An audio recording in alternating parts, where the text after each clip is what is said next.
Royal Icing consistencies. You can buy powdered Royal Icing sugar from any large supermarket, to which you just add water. Start with a dry powder and add 1/4 cup of water to start with.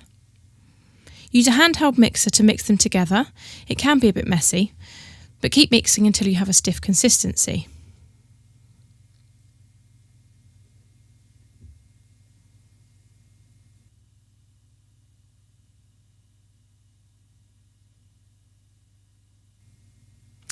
Add a few drops of water at a time if the icing is too stiff.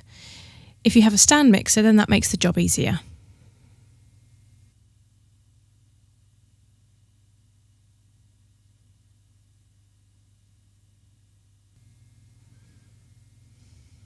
Add water very gradually to reach a soft peak consistency.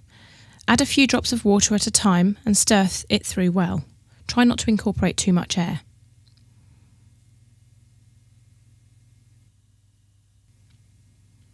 To make a flooding consistency, add more water, a small amount at a time. Stir through slowly, adding more water drop by drop. Keep adding water until the icing stops making peaks. The aim is to create 7-second icing, when the marks of your spoon in the icing will disappear within 7 seconds.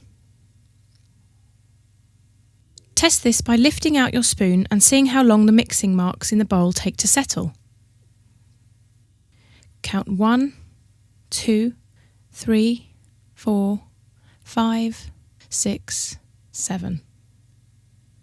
When it is ready, the surface will be glossy, fluid and smooth.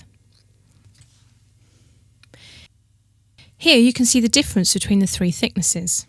This is stiff peak, quite stiff and dry.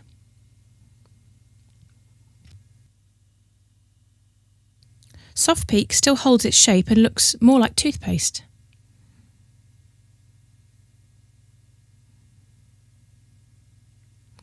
And finally, this is flooding consistency, more fluid, and it settles really easily.